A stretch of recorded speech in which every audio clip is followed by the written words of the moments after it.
Olá, pessoal! Estamos aqui mais uma vez para um episódio do NortusCast, o podcast da Nortus Investimentos, e dessa vez num episódio super especial que marca aí os 6 anos da Nortus. Eu estou aqui com o maior prazer com os nossos 4 sócios fundadores, em comemoração aos nossos 6 anos, né? Então, pessoas que têm aí uma ampla experiência no mercado financeiro, que tem histórias incríveis aqui para contar para gente. Estou aqui falando já deles, né? Claro, com o João Lacerda, com mais de 20 anos de mercado financeiro, iniciou sua carreira no Julius Baer, lá em Nova York, né, João? Passou por instituições como Schroeder, como Banco Cruzeiro do Sul, é pai da Duda, da Bela, esposo da Betina, se formou pela FAAP com especialização no FGV, um super currículo, né? Estou aqui também com a Érica Ortega, também com ampla experiência no mercado financeiro, vindo de grandes bancos, sempre na área de private banking, pós-graduadas pelo IBMEC, com especialização também em Private Banking no IEB de Madrid e na London School of Economics. E, claro, planejadora financeira pessoal CFP. Estou também com o Hugo Roca, né, Hugo? Com 25 anos de mercado financeiro, tendo atuado aí no Banco de Nova York, ABN Eurobank, Itaú, sempre no segmento private, com clientes institucionais também, formado em administração de empresas pela PUC, com MBA pela ESPM, pai do Matheus, do Rafael, esposo da Gisele, e a nossa velejadora, Aldile, que é a nossa assessora de investimento, formada pela Universidade Federal do Espírito Santo, pós-graduada em projetos pela FGV, com certificações especializadas aqui no mercado financeiro, né? E é ex-atleta profissional. Vocês têm histórias lindas e vou pedir para vocês contarem aqui para a gente, né? Começando pela Érica, se juntarem em um determinado momento aqui. A gente quer saber tudo, como é que foi que vocês chegaram aqui na Nortus, começando por você, Érica. Então, vamos lá. Bom, eu comecei indo visitar bancos com meu pai e com a minha mãe. Então, eu sou filha de bancários. E eles me levavam naquele dia de levar os filhos para o trabalho. Eu ia lá e acompanhava meu pai no Boston. E aí me apaixonei já, desde pequena. E aí, desde o meu primeiro ano de faculdade, eu já entrei no Banco Real. E comecei como caixa, fui passando por várias áreas dentro da agência, depois por várias áreas dentro do banco, até ser convidada para ir para o private. E ali eu me encontrei, me apaixonei. Aí eu comecei a me especializar mesmo em investimentos. E fui crescendo ali dentro, mas também foram crescendo outras coisas junto ali, que um banco foi sendo vendido para outro, você vai vendo o mercado ficar cada vez menor, e a competitividade maior, e as exigências dentro do banco, e o clima ali dentro é bem diferente. E aí até culminar em 2017, quando eu saio do banco, falando que eu nunca mais entraria ou queria ir para o mercado financeiro. Minha ideia era prestar concurso e não queria mais. E aí uma grande amiga minha que já tinha saído do banco, estava no family office, me chamou para conversar. E ela falou: olha, você é muito bom no que você faz, por que você não quer mais fazer? Me conta, o que você não quer mais nesse mercado financeiro? Eu falei: olha, O que você enjoou, né? o que aconteceu que você é bom no que você faz, como é que você não quer mais, né? Falei: olha, para começar, essas metas ultra agressivas que a gente tem dentro do banco, e aí é meta de captação, meta de abertura de conta, meta de receita, meta de zerar a burocracia de operacional. Eu tinha que enfiar produtos nos clientes, colocar produtos, metas ali agressivas de coisas às vezes que eu não gostava, né? E eu me sentia super mal com isso. Tinha que puxar saco, né? A minha chefe falava que o mundo dentro de banco é um tripé. É o força de trabalho, força de estudo e o networking, o relacionamento. E o meu tripé era manco, que eu não fazia muito bem esse relacionamento, né? Então eu não queria puxar saco mais de ninguém, eu queria fazer o meu horário. Eu gostava de trabalhar até mais tarde, mas sempre foi uma coisa minha. E aí o banco, às 8 da noite, caía a luz ali, não tinha nem como acender, passava o bombeiro ali pegando meu nome, porque que eu tava trabalhando até tarde, né? Ela falou, então, por que você não vai ser sócia de um escritório? Você não vai ter nada disso. Você vai poder oferecer para o seu cliente o que tem de melhor, tudo que tem no mercado. Você vai poder encaixar ali naquele cliente o que realmente é melhor para ele. Você não vai ter meta. Você não vai ter chefe. Você não vai precisar puxar saco de ninguém. Por que você não vai para lá? E aí que me abriu os olhos, eu falei, verdade. Vou continuar fazendo o que eu gosto de fazer. Vou para o mercado financeiro. E aí eu tinha 2 propostas na mão, uma para ser sócia de um escritório e uma outra para ir para um outro private bank que estava vindo para o Brasil e que me fez uma proposta super agressiva de salário e bônus. Aí eu sentei com meu marido para conversar e ele falou para mim que era óbvio que eu tinha que ir para o banco. É tão fácil botar a cabeça no travesseiro e saber que tem aquele pagamento mensal que vai acontecer de qualquer jeito, né? E eu escolhi não mais ir para esse mercado e ir para escritório, né? E aí foi um mês aí meio brigada com meu marido, né? Obviamente que eu queria fazer o que eu mais gostava e ganhar bem também. Em um ano, depois que eu tava já no escritório, eu já tava ganhando o que eu ganhava dentro do banco. Então, assim, valeu super a pena. Que bacana, né? E com você, João, como é que aconteceu tudo isso? Eu, como terceiro filho de um empresário, o único homem, a minha jornada começou cedo. Eu, com 4 anos de idade, meu pai me fez vender peru de Natal para meus tios. Foi bem sucedido? Foi bem sucedido, mas deu trabalho. Estava combinado que eu precisava ralar um pouco, além de só de pedir para vender, mas... Aí logo em seguida começou sempre a parte de guardar dinheiro, investir, e com 16 anos eu abri minha primeira empresa de produtos hidropônicos, onde eu vendi em 2018. E aí nessa mesma semana eu fui parar no jantar, eu vi um velhinho, um jantar chato, né? Aquelas coisas que... Você tinha quantos anos? 18? 18 anos. E aí aquele jantar chato, vi aquele velhinho sentando no canto tomando uísque, falei, vamos fazer uma coisa diferente. Fui lá, velhinho, eu chamo porque carinhoso, que eu dei um nome para ele, mas descobri que esse senhor, ele é vice-presidente de um banco em Nova York, depois de um bate-papo. E durante a conversa, que demorou umas 2, 3 horas, eu não perdi a oportunidade e falei, meu sonho é trabalhar em Nova York. Não é que eu estava lá em uma semana, fui trabalhar no Julius Baer, onde eu conheci o mercado financeiro, tive a oportunidade de passar por diversas áreas lá dentro, mas... Vocês devem imaginar o quanto é difícil morar em Nova York, ganhando pouco, sendo tão jovem, sem amigos. Fiquei lá meu tempo, voltei para o Brasil, achei que a oportunidade era maior. Comecei a trabalhar numa asset inglesa chamada Schroders. Ela só, naquele momento, só tinha fundos de ação. Foi a primeira vez que eu tive contato com uma carteira comercial. Era basicamente pessoas físicas. Eu cresci essa carteira, trouxe alguns clientes, e aí eu tive o meu primeiro crash do mercado. 2001, 11 de setembro. Primeiro secret break que eu peguei. Como só tinha ações, ficou muito difícil o momento lá. Acho que para todo mundo foi bem complexo. Eu migrei para uma outra asset que era vinculada a um banco que chamava Cruzeiro do Sul, um banco que na época era muito pequeno.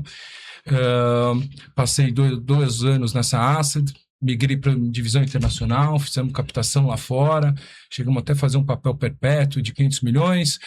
E 2008, a gente fez o IPO do banco, ganhei uma área de RI, até que um dia eu tive a surpresa da polícia intervir e fazer a liquidação do banco em 2012. Fiquei lá até 2013 para mostrar todos os meus comprometimentos, essas coisas com a instituição. Aí eu tive um dos grandes aprendizados da minha vida, nunca mais diga não. Eu falei que nunca mais ia para o mercado financeiro. Bem parecido com a Érica, né?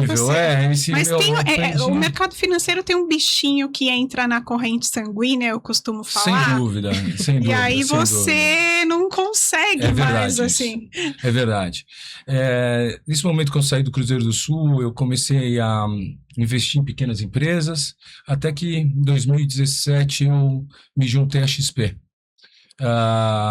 Onde eu encontrei esses meus sócios, e aí a gente tem uma história bonita para contar que vem em seguida.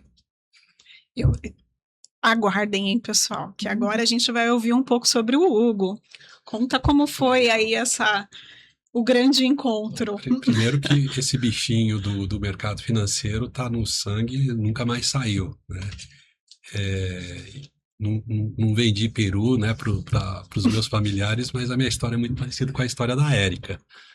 E eu acho que desde jovem eu sempre gostei muito de números, sempre gostei muito de situações complexas e aí eu vou entregar já a minha idade.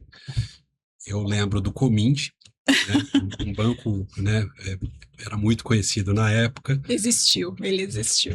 E o meu pai me mandava quase todos os dias ir até o banco para pedir o saldo, o extrato da conta das empresas. Então, eu me lembro que eu fazia isso com maior alegria. E acho que isso acabou me direcionando muito, né, em termos assim de desejo, de profissão, e foi isso que aconteceu.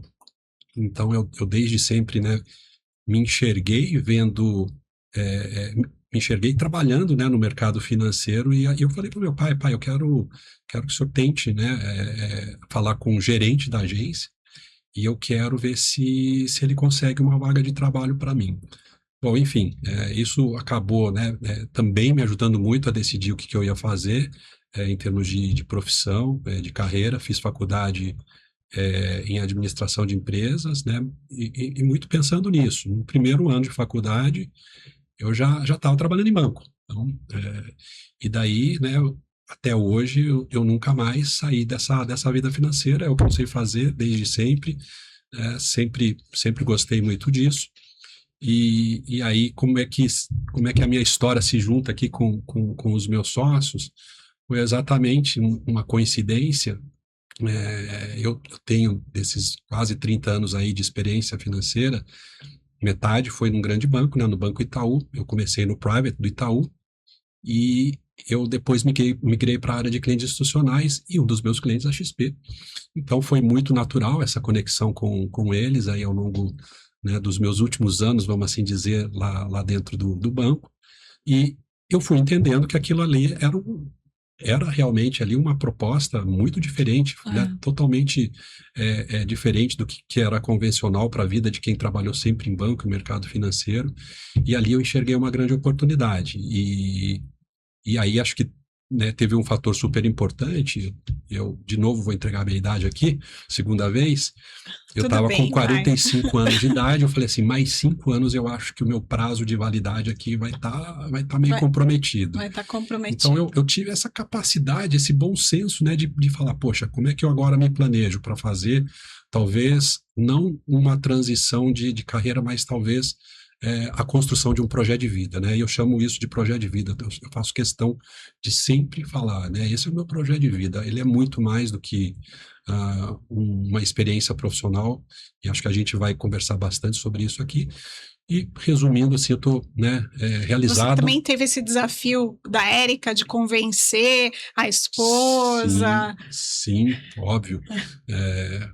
Esse é o tipo de conversa que a gente tem sempre que levar, né, para dentro do ambiente familiar. Eu sempre tive apoio da minha família, da minha esposa principalmente. E aí, né, eu falei, olha, já achei aqui o meu projeto novo, meu projeto é esse, eu saio daqui, vou para cá. Acho que a primeira pergunta dela, adivinha qual foi? Quanto você vai ganhar? Exato, né?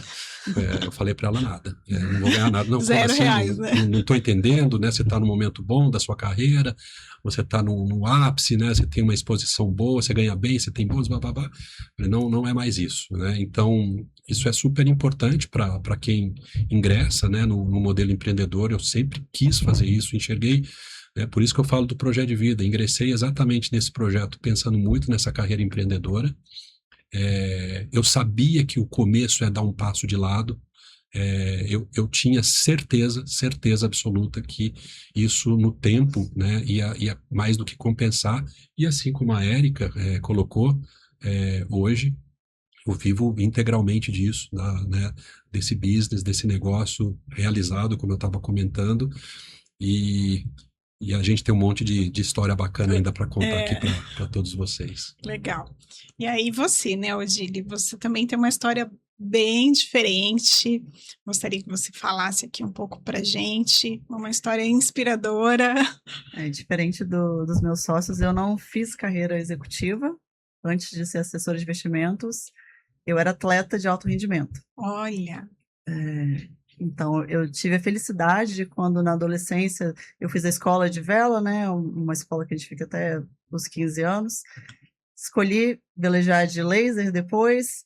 Ele, pela minha felicidade, entrou no programa olímpico de 2008. 2008 foi Pequim, foi a estreia do laser nas Olimpíadas. 2008 eu estava na faculdade, era algo que era inegociável em casa, o estudo. E a gente sabe que o esporte de alto rendimento, se você não se dedica 100%, você não chega onde você quer, né? Você acaba sendo engolido. Aqui a gente também tem um outro atleta que o João não falou, mas ele jogou tênis aí muitos anos. Atleta não. Um bom amador. Um bom atleta amador. Então, Um bom amador. Passado aí um pouquinho esse 2008, essa entrada, falei, bom, é isso que eu quero fazer. Fiz a campanha para 2012, para 2016. Não fui indicada para representar o Brasil, mas sou muito grata pela jornada. Uhum. E aí, como é que isso tudo se conecta, né? Como é que eu conheci 3 paulistas? Eu, capixaba, de Vitória. Como é que você se interessou pelo mercado financeiro? Com 18 anos, né, quando eu entrei na faculdade, a Érica veio de família de bancários. Eu posso dizer que eu vim de uma família que a educação financeira sempre foi lá no topo. Alguns vão dizer aqui no meu ouvido, pão duro, mão de vaca. Verdade. Então, sempre isso teve, né, isso já está no meu DNA. E com 18 anos, eu cortaram a minha mesada. Então, eu fui trabalhar, fui dar aula de vela, que era o que eu sabia fazer. E já comecei a poupar, morava na casa dos meus pais, então eu conseguia guardar Já dinheiro, foi fazendo né? a sua carteira de Fui investimento. guardando, já comecei a poupar. E aí, não sei se vocês vão lembrar, vou denunciar a minha idade. 2006, 2007, boom de IPO na Bolsa. Nossa. Todo mundo só falava disso. Então, o Odile foi lá, curiosa, como sempre, vamos entender o que é isso aqui, né? 2008, crise mundial. Depois, acho que quase mais ninguém conversava de mercado de ações. E eu fui uma das que fiquei. Então, me interessei, procurei cada vez entender mais, até que chegou a hora que eu falei, deixa que eu cuido agora da parte das finanças da minha família, né, familiar. E aí comecei a me envolver com o gerente de banco, com a XP, já entrou forte, né, digitalizou, abriu plataforma, mais ou menos nesse período, então já tinha assessor de investimento, e comecei a conversar. E encerrando aí o ciclo, a minha campanha olímpica, um dos gerentes da conta, de onde a minha família tinha conta, ele falou assim, Odile, por que você não vira assessora de investimentos? Então eu tive esse amigo anjo que falou, por que você não faz? A gente conversa aqui sempre, troca uma ideia, você entende o que você está falando, você pesquisa, você é curiosa, por que você não faz disso numa profissão? Enxergou todo o seu potencial, né? Ele falou assim, por que você não faz isso? E eu, nessa época, tinha casado, tinha vindo para São Paulo, estava em São Paulo, né? Meu marido estava trabalhando em São Paulo, já estava aqui. Falei, olha, ele falou uma coisa que eu levo até hoje, assim, na verdade foi até o que me chamou bem. Você vai continuar sendo livre, você vai ser a dona do seu tempo. Então eu falei, nossa, porque eu sempre fui livre, né? Eu vivia velejando, vivia no mar. Trabalhar, entrar de 8 às 6, bater cartão, você não... eu estava tentando me encontrar. Ele falou, tá encaixado, é para você. E aí ele me apresentou o escritório, né, que ele estava com os amigos dele, tinham acabado de montar, e aí foi onde eu conheci a Érica, o Hugo, o João, e depois a história, a gente começa aqui. A história é de bastante sucesso, né? Hoje a Nortus tem 2 bi em custódia, mais de 1.000 clientes ativos, né? E aí, Érica, como é que começou, assim, como que foi o início, de fato? Foi um processo, foi um ponto de virada? Como é que se deu esse início da Nortus? Era uma vez, tô brincando. Nós nos encontramos em outro escritório, a gente trabalhou junto, e muitas conversas no dia a dia, e aí eu percebi uma inquietação, eu não sei se era comum a todos, mas eu percebi, assim, que nós tínhamos uma visão parecida de que dava para fazer melhor do que a gente estava fazendo ali, né? Em que sentido, assim, pensando num escritório com uma meritocracia justa, correta, com uma governança sólida por trás, E uma coisa que parece ser super simples, mas que a gente não vê acontecer de fato, que é a transparência. E aí veio a ideia, né, para nascer a Nortus. Porque quando a gente deixa de ser CLT, o Hugo, eu, né, a gente tem um sonho ali de ser sócio. Nós vemos muitas pessoas saindo de bancos, de empresas, e não sendo sócio de fato. O João fala muito uma palavra que eu gosto de falar, que é o que eu, né, às vezes eu me sentia um funcionário de luxo, porque ser sócio é você saber, ter clareza, ter uma coisa que eu acho muito importante, que é uma palavra que é pertencimento, né? Você se sentir parte daquele grupo, e mais do que isso, você se sentir dono daquele negócio, né? E eu não tinha isso, e aí, conversando, nós nos identificamos, e aí veio a ideia, né? Ter um lugar que tivesse tudo isso, e por que não alguém, né? As pessoas entrarem aqui como sócias, nossas sócias, e se sentindo já sócia desde o início, né? Sócio de fato, De né? fato. E porque o que é ser sócio? É você saber se está dando lucro, se está dando prejuízo, poder olhar os números, poder dar palpite, saber para onde está indo, quanto está crescendo, se está investindo, se está desinvestindo, porque às vezes a gente também erra, né? Uhum. Ouvir todo mundo fazer parte e crescer junto, né? Então, acho que isso sempre foi uma coisa muito importante pra gente. E aí nós conseguimos colocar isso em prática, mais do que prática, acho que virou cultura da Nortus. E a transparência não é só mais um item, né? Não é só um diferencial, é um compromisso que a gente tem. E eu sempre falei isso para todo mundo que veio nos visitar, ou a própria XP quando vem conversar com a gente, eu sempre falo, aqui nós somos realmente um escritório diferente. E tem uma história super pitoresca também, não tem? Desse início aí. No início foi... Todo início é um mix feeling de como serão as coisas no futuro, né? Mas indo na linha da Érica ainda, eu acho que tudo isso que ela falou, transparência era super importante, governança super importante, meritocracia, mais que tudo, saber o que você está fazendo, o que você vai ganhar, não tem aquela coisa de trabalho, é a oportunidade de fazer uma coisa diferente, né? Então, essa coisa de fazer diferente é muito, muito interessante e está na nossa veia, na nossa cultura. A história que você estava comentando, até das coisas... A gente começou a empresa, a gente alugou um imóvel em fevereiro de 2020.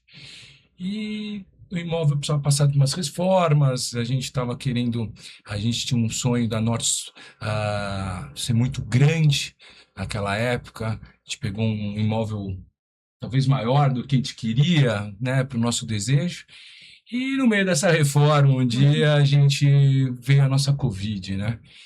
E todo mundo preso em casa, começou a ter as alertas, mais um Simple Pray que a gente pegou, né? 3 na semana, se eu não me engano, não. E, bom, o que a gente vai fazer? Vamos para o escritório, enquanto tem reforma. Fomos lá buscar no jardim de casa uma mesa, 4 cadeiras, a gente andando na rua com a mesa, não cabia no carro, a gente, achando que ia ser preso pela polícia, que a gente não podia ir para o escritório. Bons tempos, hein, Odile? Montaram um acampamento. Montamos um acampamento, né? Exatamente. Você imagina que uns 500 metros quadrados, imagino ali, né? Era quase isso. Com uma mesa de jardim, com cadeira de jardim e um sinalzinho de internet. Foi mais ou menos isso que aconteceu. Eu tava em casa, né? porque eu mandava meu marido me representar lá na obra, porque eu tava grávida de 9 meses. Nossa. E minha filha nasceu super em fevereiro. E não era só você, né? A Odile estava grávida também. Não, a Betina. A Betina estava grávida. Não, a Odile foi que ficou na obra. Porque a Odile era a única que podia ficar em casa e não tinha filho. Olha, essa filha é mais velha. Essa história aí eu não ficou na obra. A Odile ia lá 8 horas da noite, 10, meia-noite. Tem uns vídeos pra gente colocar aí. Da Odile na obra. Próximo a gente vai fazer. Quase todas as recordações dessa época, em termos de foto, vídeo, só dá Odile. Né? Só dá Odile na obra. E até a Érica, né, a gente até fala, a gente se encontrou no escritório, mas a gente se escolheu, né? A gente sempre fala, nós somos uma grande família hoje. Que legal. Porque a gente se conheceu, né? 4 histórias completamente diferentes. E depois a gente se escolheu e a gente tá querendo crescer ainda mais, adicionar mais, a família ainda cabe mais gente. Virar mais uma gente. grande família, Isso. né? E, Érica, qual foi o maior medo, assim, do início que vocês tiveram? Isso aconteceu? Medo, sempre tem, né? A gente tem como eu falo assim, quando a gente tem filho, né? Você não falou no começo, né? Tive 3 meninas. A gente quer que cresça. É o nosso maior desejo, né? Que cresça bem, cresça saudável. Então, a gente vai buscar, né? Esse crescimento. Sempre vai ter muito desafio aí no meio do caminho. Teve a pandemia, que foi o nosso primeiro desafio no nosso começo. Então, ficamos acampados ali. O que mais que a gente teve de... Eu acho que essa história é muito interessante, até para a gente contar um pouco da nossa. Como a história é um pouco da Nortus, né? A gente começou nessa pandemia, é muito difícil, mas a gente fez o melhor que a gente sempre pôde fazer e sabe fazer na Nortus, né? Que é cuidar bem do cliente. Eu exato. acho que isso era uma importância que a gente chama da Nortus 1.0. Esse foi o início, mas um início que o foco era o cliente total, onde a gente teve um crescimento, uma expansão bem interessante, porque esses clientes sempre indicaram outros clientes. Assim que a Nortus cresceu, você não vê muito Nortus gerando lead, não é o intuito, é sempre por indicação. E isso foi muito interessante, porque a gente sempre teve um modelo de servir do cliente muito interessante, né? Então, a gente começa com transparência, que a gente sempre fala, que é o tal do comissionamento dele, como que ele pode ser comissionado, o FII fixo, o comissionamento por produto, a própria consultoria, que é um papel mais amplo, olha um pouco mais no horizonte do futuro. E essa história E chegou era um uma hora, né? período no início também que as pessoas estavam com bastante medo do que ia Sim, acontecer, sobre as suas totalmente. reservas financeiras, sobre o seu Totalmente. patrimônio, né? Eu acho que para vocês também deve ter sido muito Sim. desafiador fazer esse papel até de psicólogo, né, dos clientes. Sim, totalmente. E a gente, né, relembra isso a todo momento. A gente fez uma opção, porque na verdade não tinha opção melhor que essa que o João acabou de falar, que é, pô, eu preciso cuidar do que é mais valioso nesse momento para a gente, que é o cliente. E a gente deixa de lado aquela questão da euforia, é um escritório novo, a gente quer divulgar, a gente quer promover, a gente quer falar dessa mudança. A gente falou, a gente precisa cuidar de cliente. Então, a decisão talvez mais sábia nossa foi depois daqueles movimentos de circuit breaker da bolsa, né? Para quem não sabe, é quando a bolsa para. Você está tendo quedas tão grandes, eu não me lembro qual é o estágio de queda, para cima de 20, se eu não estou enganado. 9, 10%. Ok, uma vez acho que é fora, isso. já... A gente estava no terceiro ali, né? Break, e eu lembro, eu olhei para o João e falei, cara, não tem jeito, vamos para casa, vamos cuidar do cliente, precisamos cuidar dessa turma, né? Então, acho que essa foi uma decisão importantíssima que, no fim, foi muito acertada, foi muito responsável, foi muito bom senso nosso ter feito isso. E isso, sem dúvida, trouxe para a gente assim, muito resultado, muita recompensa, né? E quando eu falo recompensa, não é financeira, né? Acho que para todos nós, especialmente para cada um dos sócios fundadores aqui, é quando você conquista, quando você ganha confiança, Sim. quando um cliente chega para você e fala assim, posso te indicar o meu irmão, o meu pai, a minha mãe, o meu cunhado, o meu primo, isso você não tem ideia, a felicidade que isso gera para cada um de nós aqui. Isso aconteceu, né, de uma forma super intensa para a gente. Muito legal. Porque só, então, também nessa linha, a proximidade, né? Você cuidar do patrimônio do cliente, você também cuidar da história dele, né? Tudo que ele acumulou, tudo para onde que ele quer ir. Então, você precisa estar bem atento a tudo isso e o psicólogo, né? Você não mencionou, é verdade. Muitas vezes, o momento não é de fazer nada, ele só precisa escutar, você falar, calma, a gente está com a estratégia, calma, né? Então, muitas vezes é exatamente isso, é você cuidar da história do cliente. A indicação que o Hugo falou é o mais lindo da assessoria, você crescer por indicação. Do que a gente nunca foi um escritório realmente de ligar, de procurar clientes no escuro. A gente sempre recebeu os clientes, isso é muito bom. É a total validação que você está fazendo um excelente trabalho, né, Odile? Com certeza. E assim, durante esses 6 anos, assim, quais foram os fatores ou os fatos mais marcantes, assim, que vocês gostariam de destacar aqui? Para mim, A gente perdeu um sócio no ano passado Sim. e foi rápido. O Máximo, eu tinha muita afinidade com ele. Ele, para mim, foi uma dos pilares mais importantes da construção da Nortus.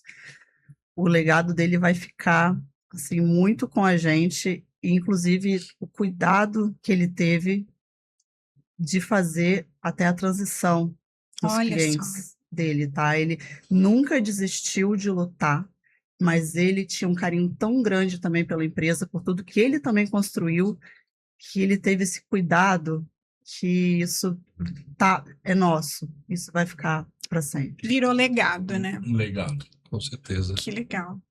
E o que esses momentos ensinaram para vocês, Hugo? Eu acho que a gente só teve aprendizado e a gente continua tendo.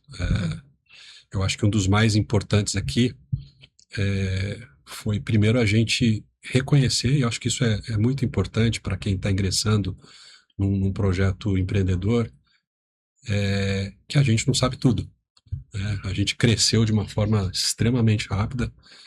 A gente, para falar a verdade, a gente se assustou. Eu me assustei, tá? Acho que vocês também, né? Porque aquilo era algo novo.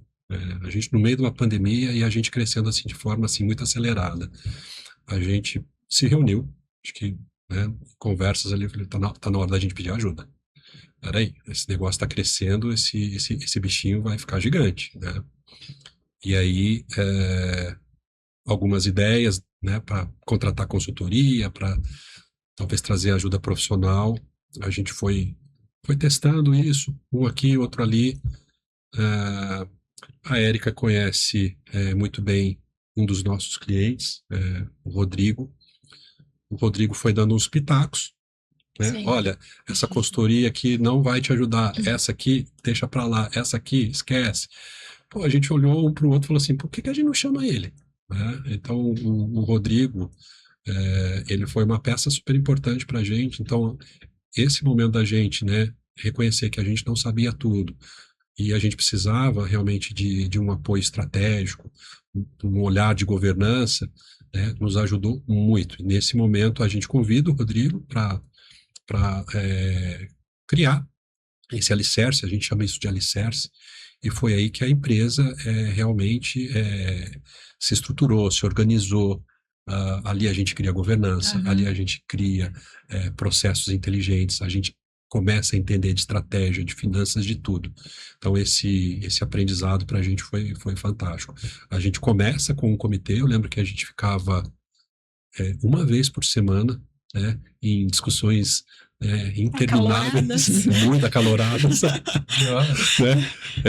durante um ano, e isso se transforma hoje num conselho vivo.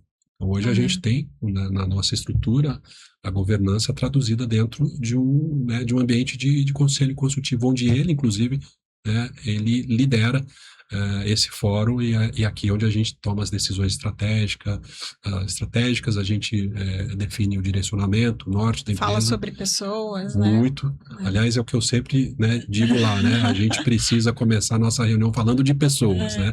E eu acho isso muito interessante também, porque eu sei, né, que do momento quase zero, vocês tiveram essa preocupação de ter RH, que geralmente não é muito comum, né, quando você está começando um negócio, e vocês tiveram essa preocupação de ter um profissional sempre de RH na estrutura. Isso é muito bacana.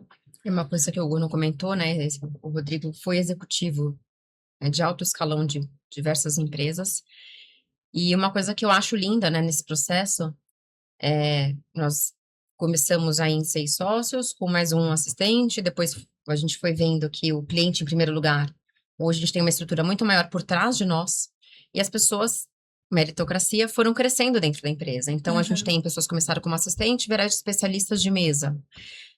A gente tem um outro que era assistente, agora é nosso administrativo. Então, a gente vê o crescimento das pessoas também dentro da empresa, né? São boas, merecem, e vão crescendo junto. Isso é então, ótimo. é isso que foi a nossa base, e a gente vê na prática isso acontecer.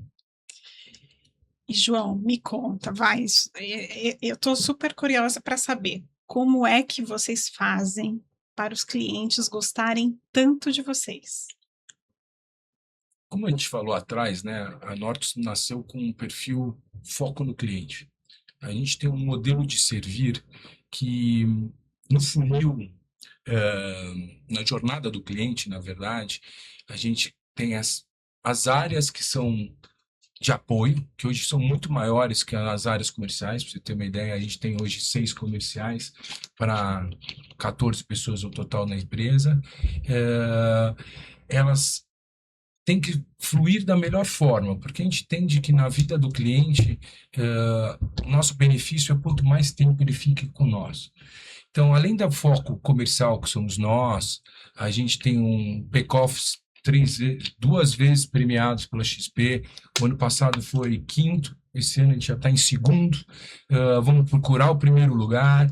A gente tem a área de RH, como você mencionou. A gente tem a área total de produtos, onde é uma mesa unificada, você não precisa ficar falando de produtos independentes de cada um. Então, me interessa, você vai falar de fundos, previdências, consórcios, seguros, renda fixa, renda variável, fundo imobiliário, ou talvez até chegar no investment banking, está precisando de uma securitização ou algo parecido. A gente consegue lidar com todas essa fluidez, tendo controle, tendo um banco de dados robusto. A gente, nesses últimos tempos também, está vendo muita automação. A gente entende que isso veio para nos ajudar. A gente é enxuto, então a gente quer ganhar produtividade aqui dentro. É um foco nosso. Mesmo as nossas limitações, por ser instituições financeiras, que poucos agregadores conseguimos levar nesses motivos, mas informação, né? Isso, mas é assim, a gente sempre está olhando no futuro, né? Que eu acho que é uma coisa importante, e esse futuro não vai mudar, na verdade, que é cuidar muito bem do cliente.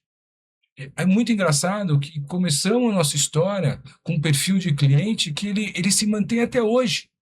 Verdade. A gente tem um ticket alto para a XP, por aproximado R$2 milhões. Que nunca mudou. Não mudou desde o nosso começo.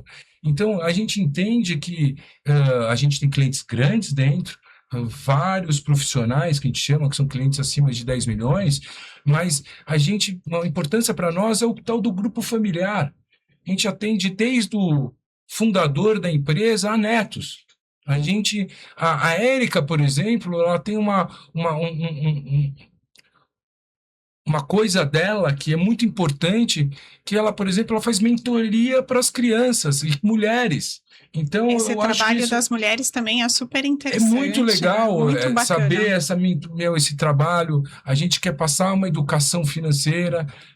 Eu tenho uma frase que é super engraçada, que quando eu falo com o fundador, ele está falando com o neto, geralmente, e ele deu o primeiro dinheirinho, que é pouco para o futuro dessa família. E eu brinco com esse senhor e falo, tá na hora dele perder dinheiro. O cara fala, pelo amor de Deus. Eu falei, melhor perder com o meu muito pouco que depois aprender a perder com grande. É verdade. Eu não estou ensinando ele a aprender, mas eu estou ensinando o que é o mercado. Eu falo, escolhe suas ações. Pode estar no pior momento fundamentalista naquela, mas ele vai sentir um pouquinho por que ele fez escolha errada. Assim que a gente ensina as pessoas, né? Eu acho que é muito, muito interessante esse ponto. Muito bom. E Hugo, o que vocês estão esperando aí para o futuro? O que vocês estão enxergando esse futuro tão promissor da Nortus, dado que a gente só tem 6 anos, né? Ainda tem muito chão pela frente. Isso aí. Bom, a gente tem os blocos, né? A gente tem o Nortus 1.0, que a gente contou aqui. Então foi todo esse início, a pandemia, o crescimento rápido, a governança, o alicerce. A gente, quando está bonitinho, arrumadinho, a gente acha que tá pronto, aí a gente vai para o Nortus 2.0. E aí a gente, mais desafios, a gente enfrenta barreiras pela frente. Aí a gente, há mais ou menos 1 ano, a gente dá uma pausa para repensar a estratégia toda da operação. E aí a gente define que a gente estava já no momento de entrar no que a gente chama de Nortus 3.0, que é a expansão. E aí, é óbvio, a gente sempre quis crescer, mas essa expansão, ela é muito, muito peculiar. A gente discutiu muito isso, a gente olhou para trás e a gente foi buscar respostas. A gente nunca vai atrás dos culpados, mas é muito importante a gente achar as respostas para aquilo que a gente acha que não está dando certo. E a gente achou algumas respostas. E a gente, né, pegou e falou o seguinte. Reconhecer também, né? Sim, que acho que isso sim. acho que foi muito bacana. Isso acontece muito com a gente é muito coeso. Eu reconhece, a gente estopa. Vamos para próxima. E aí você tinha falado, né, das discussões acaloradas, elas acontecem, mas é muito importante porque a gente é super coeso, no fim, a gente tá convergindo, a gente tá, às vezes, divergindo, mas a gente tá, na maioria das vezes, convergindo, né? E aí foi unânime, a gente falou, poxa, o que deu certo? A gente contou aqui, o que deu certo? Então vamos trazer gente igual a gente. Então a gente está agora num projeto super ambicioso. Você falou de 2 bi, a gente vai chegar em 4 bi nos próximos anos. A gente vai triplicar o time comercial. A gente está profissionalizando as estruturas, como o João bem mencionou. A gente tem uma mesa super capacitada para atendimento de produtos, alocação. A gente tem um time operacional que é fantástico, é notório, é referência não só para os clientes, mas para a rede toda. É muito importante o cliente entender essa diferença, ele percebe, a proposta de valor é percebida de forma muito rápida, e com isso a gente, né, entende que a gente está preparado para esse crescimento que a gente chama de expansão de verdade. Então, temos um foco grande nessa estratégia, a gente respira isso, a gente fala disso 24 horas por dia. Eu virei o cara chato, eu sou o cara que, né, sempre acho um espaço ali entre, né, uma conversa e outra para poder falar de expansão. Não pode ser diferente, a gente está super convencido de que é isso que vai levar a gente para o próximo estágio aí de sucesso. Temos uma missão importantíssima de crescer a operação toda. Foco é a operação de São Paulo, que é a base. Nós vamos também crescer a operação de Sorocaba, que é bem estratégica, está muito consolidada. Temos uma operação muito relevante e no segundo semestre a dona Odile vai conduzir a operação nova física na base de Vitória. Então, preparado, Odile? Preparado. O problema é que se eles forem para lá, eles não vão querer voltar. Eu também acho que eu também. Eu acho que eu vou para lá, já vou montar esse escritório. Me convidem, Odile, por favor. Mas esse ponto é super legal, porque assim, a gente não vende produto, né? A gente entrega serviço. E para entregar o serviço, a gente precisa ter essa quantidade de pessoas atrás da gente, né? E ajudando o cliente, que sempre foi o foco nosso no cliente, a ter essa melhor jornada. É isso que é importante, né? Esse planejamento que a gente faz com nossos clientes, essa conversa de futuro, não momento. Porque se você tem um portfólio bem balanceado, bem coeso, entende o que está acontecendo, a gente nunca sabe o futuro, vão ter movimentações aí. E pode ser momentâneas, né? Eu acho que é isso que é importante. A gente está sempre perto do cliente para poder falar alguma coisa. Acho que só um ponto importante é que nós vemos as instituições crescendo muito, colocando gente para dentro, né? E nunca foi o nosso objetivo. Nós queremos crescer em cliente e tudo mais. É como eu falei, é um filho, né? Que a gente quer crescer, que ele cresça da melhor, mais saudável possível, enfim. E nós sempre quisemos colocar pessoas aqui parecidas, com o mesmo perfil que a gente tem, com foco no cliente, que entendem do que estão fazendo, que vão atender da melhor forma. Então, talvez por isso a gente cresceu muito em número e não tanto em assessores, mas com as mesmas ambições, Exato. Com os mesmos valores, né? E aí a gente quer crescer a família, mas uma família boa, né? Aquela família que a gente escolhe. Isso. Né? Então, acho que esse é um ponto importante. Olha, a gente já... Fica a dica até, né, não? Se alguém achar que tem um perfil parecido, por favor, venha conversar com o Hugo, né? Nossa, não, por favor, que eu acho que... Olha, gente, pode não parecer, mas a gente já está se encaminhando aqui para o final. O papo tá ótimo. E aí eu gostaria que vocês deixassem uma mensagem final para as pessoas que vão ouvir aqui esse podcast. O que vocês gostariam de falar? Eu agradeço, porque com certeza estão ouvindo, é porque ou se identificam com a gente, ou porque são nossos clientes. Então, só tenho a agradecer, porque é uma parceria linda, né? Desde lá de trás, eu tenho clientes que me acompanham aí desde as outras instituições, há 10, 15 anos, então é uma história que só tá no começo. A gente ainda tem muito para andar juntos, né? E obrigada a vocês também. Ah, A gente não pode esquecer sempre de agradecer a família Nortus, né? É o que a gente chama, todos que estão lá com a gente, e até as pessoas que passaram, que foram importantes no passado Com com a certeza. gente e fizeram uma história e por algum motivo não estão mais com a gente, mas a gente só tem que agradecer exatamente. Eu vou muito na linha da Érica e entendo que essa jornada é muito curta, né? 6 anos, a gente quer ter o próximo podcast tá com começando aprendendo a de bicicleta. 20, 30, 40 anos, dando risada das nossas histórias. A gente até estava procurando as fotos antigas, né, da reforma. Gente, quanta risada que a gente deu naquela reforma. Foi assim, um momento de tanta certeza que a gente tinha, que a gente queria tanto que desse certo, e deu certo, né? E a gente só está querendo que fique melhor ainda. Então, que venham aí os próximos anos. Acho que concordo com todos vocês. Eu, pelo menos, digo por mim aqui, acredito que todos vocês também. Eu sou super agradecido por tudo isso também. É o projeto de vida que eu escolhi. Eu sou super feliz com esse projeto, que é nosso. É um projeto de vida meu, mas é um projeto nosso. Cada desafio motiva a gente cada vez mais, então eu não quero parar, né, de ter desafio pela frente. É essa a essência do projeto empreendedor. Né?